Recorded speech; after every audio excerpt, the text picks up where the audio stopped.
যদি আপনার স্ত্রী আপনার আমন্ত্রণে ঘনিষ্ঠ হবার সায় না দেয়, কি করবেন? কি করা উচিত? প্রশ্নটি জীবনানন্দ দাশ তার ঘনিষ্ঠ বন্ধু বিরাম মুখোপাধ্যায়কে করেছিলেন। এই একটি প্রশ্নই প্রমাণ করে দাম্পত্য জীবনে তাদের বিছানা কতটা আলাদা আর শীতল ছিল।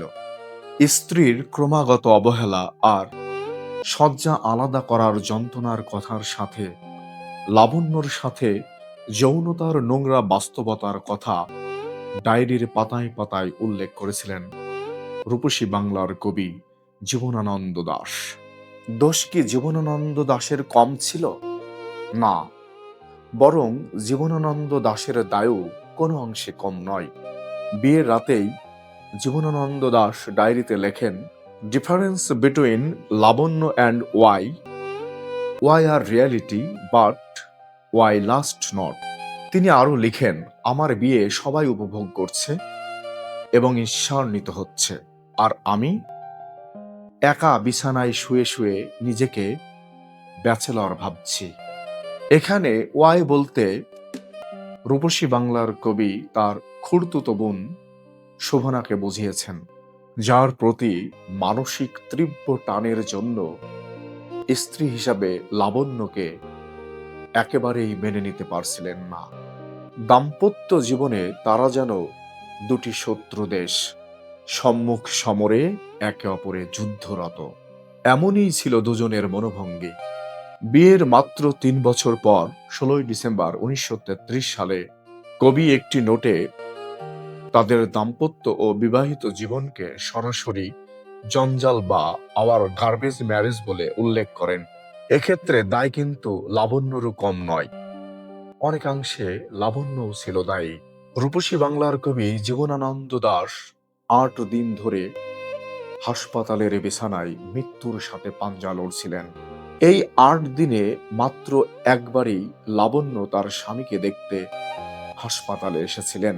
সেদিন হাসপাতালের বিছানায় মুমূর্ষ অবস্থায় পড়ে রয়েছেন কবি জীবনানন্দ দাশ। অথচ নির্বিকার চাহনি আর উদাসীনতার এক লীলাভূমিতে পরিণত হয়েছিল লাবণ্যের মুখমণ্ডল।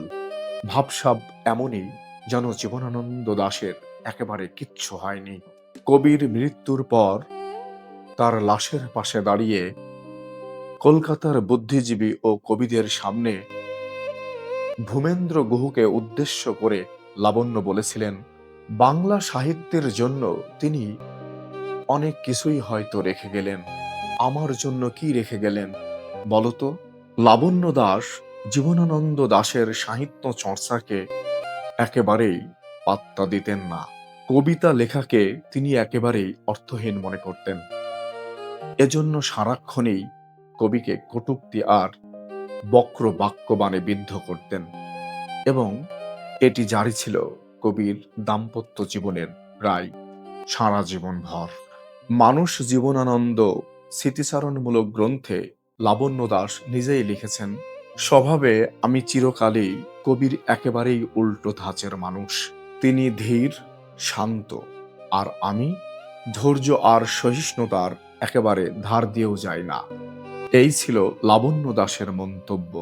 দাম্পত্য জীবনের এই জটিল সমীকরণ দেখে পাঠক হিসেবে আমার মনের মধ্যেও কষ্টের এক স্রোত বয়ে যায়। বিধাতা হয়তো তাদের কপালে দাম্পত্য সুখ লিখে রাখেন, কিংবা দুজনের সীমাহীন ভুলেই এক নরকময় দাম্পত্য জীবন ছিল তাদের, যেখানে সুখের ছিটে ফোঁটাও ছিল না। এটি নিশ্চয় বাংলা সাহিত্যের ইতিহাসে আরেকটি করুণ দাম্পত্য জীবনের একটি ট্রাজিক ইতিহাস। আরো অনেক কথা নিয়েই আসবো জীবনানন্দের এই সিরিজে। সাথেই থাকুন, দেখতে থাকুন আমার ভিডিওগুলো। আর আমার ভিডিওগুলো যদি আপনাদের ভালো লেগে থাকে অবশ্যই পেজটি ফলো করে দেবেন এবং বেশি বেশি শেয়ার করে দিবেন। সবার জন্য একটা শুভকামনা। ভালো থাকুন, সুস্থ থাকুন।